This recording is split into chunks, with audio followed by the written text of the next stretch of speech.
Hey, hi, hello, and welcome to my channel, or welcome back to my channel. My name is Andy, sometimes Mouse. I talk about books and book-related things, and today I am giving you my mid-year stats. So that is going to be all of the stats that I will go over, usually at the end of the year as well. And we'll talk a little bit about my reading and my thoughts about my reading and whatever. So buckle in. If you like stats, this is what this video is going to be. Hope you enjoy. For total books read this year, we have 129. Not bad.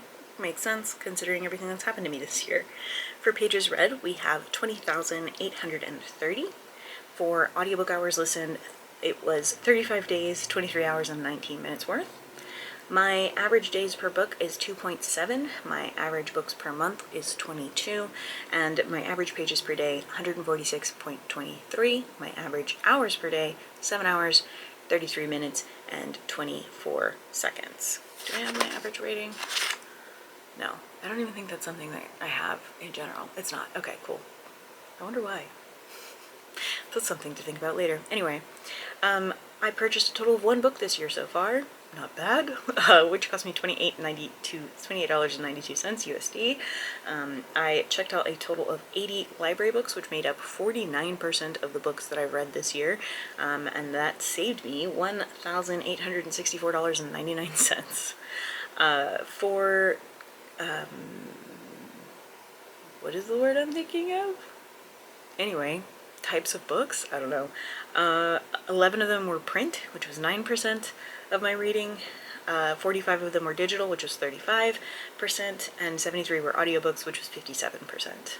For intended audiences, 100 of them were adult, which is 78%, 7 of them were children's or middle grade, which was 5%, and 22 of them were young adult, which made up 17%. This is a huge change from my previous years. I've really changed the way that I do adult versus young adult. I used to have to really force myself to read more adult than young adult, and now it just kind of happens naturally, which is really interesting. I read 111 fiction books so far, which is 86% of my reading, and 18 nonfiction books, which is 14% of my reading, and that is definitely up from last year. I've been reading a lot more nonfiction this year than previous years, but also I'm reading a lot of parenting books, and I read a lot of birthing books before I gave birth, and so that plays a role too. For genres, which you will see this played out in my book blanket video, but I read 14 sci-fi books, making up 11% of my reading, 50 fantasy, 39%, 4 romance, 3%, 4 historical, 30%. Mystery and thriller, there was 9, 7%, 23 horror books, which is 18%, 3 classics, 2%, and 4 contemporary books, which is another 3%. My source for reading, which, by the way, free source usually just means like I'm on a mailing list, I want to give away, that kind of thing, was things that I already owned but hadn't purchased this year. 27 books were on that, which is 17%. 34 books were rereads, which was 21%. 1 book I purchased in 2026, we talked about that, which is 1%. 80 of them were library books, 49%, talked about that earlier. 2 of them were gifts, which was 1%. 4 of them were borrowed, which was 2%, and 15 of them were a free source, which was 9%. For my ratings, we have 3 1-star ratings, 2%, 9 2-star ratings, 7%. How many times am I going to fuck this up? 32 3-star ratings, 25%, 74 4-star ratings, 55%, and 14 5-star ratings, 11%. I've been even stingier about my 5-star ratings this year, I think. And even stingier about my 4-star ratings. Like, I think we're going to end up with way more 3-star ratings than I've ever done before, because I just think I'm getting stingier each year. For my reason for reading, we have new sections. So we have book jar and series continuation. I finally added those into my reason for reading, which ended up being really funny.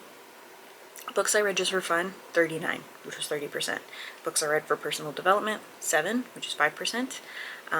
Books I read for book club was 3, 2%. And book jar books, 22 books, 17%. And books I was reading to continue a series, yeah, that's going to be 58 books, making it 45%.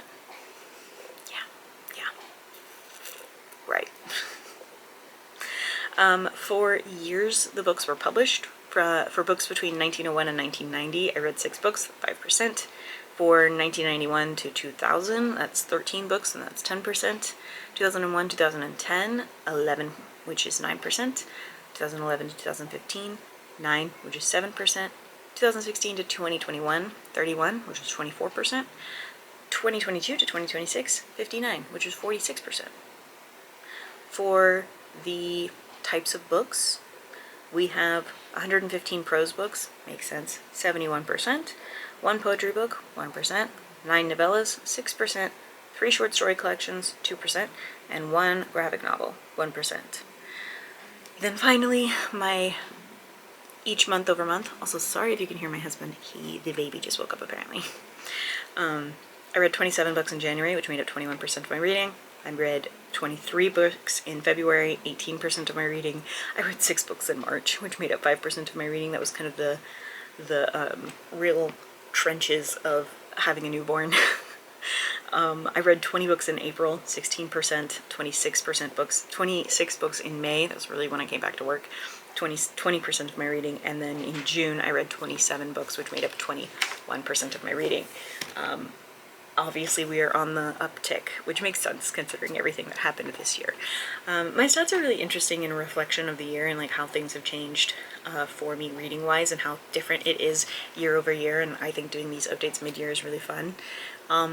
I usually at this time now tell you about my reading goals and how they were going. I don't have any reading goals because I just didn't know what my life was going to look like. I want to keep reading. That's my goal right now, is I want to keep reading. I would love to finish some series, and I think I'm doing a good job of moving along with that. I think doing the book jar thing has been really helpful and fun for making sure I read the thing. I have like 1 million digital copies of books, and so this actually helps me finish them. I think that staying on top of my reading is also helping me stay on top of CLEARURSHT and stuff, and like not having these huge goals and these like goals of like, oh, I want to read one of every genre or whatever. I might go back to it next year when the guy is like in daycare and I have a little bit more free time, but or like has a nanny or something and I have a little bit more free time. But right now this is what's working for me. It's easy for me to go, okay, this is it. It's fine if I don't read a ton. It's fine if I don't finish these things. My life is very busy and very different than it's ever been before, and all of that is okay. Like, that's all fine. It's not a big deal. It's not the end of the world. So I like that I'm like kind of taking a backseat and being much more gentle with myself when it comes to my reading. So yeah, that is it though. That is the mid-year update. I know I kind of sped through this, but that's because I knew my window for filming was closing quickly. So I just wanted to give you guys that quick update.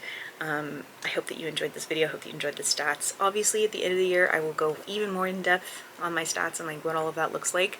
And it was interesting. It'll be interesting to compare the numbers from now to end of the year, of course. So there's that. And yeah, I think that's gonna be it. I hope that you guys enjoyed this video. Sorry that it was a quick one. If you did enjoy this video, don't forget to like and subscribe and share. It means the world. Comment down below if you have any thoughts about the stats. If there's any stats that you wish I was tracking. Obviously I can't do it this year, but I can look into it next year for sure. Yeah, I post videos every Tuesdays and Thursdays at 10 a.m. Central Standard Time, except for the first full week of the month because taking breaks is really important. So I will see you guys later on this week for the vlog, and yeah, don't forget to take your meds, drink your water, and do something today to take care of yourselves, like looking at arbitrary numbers about your rating. Okay, thanks, bye.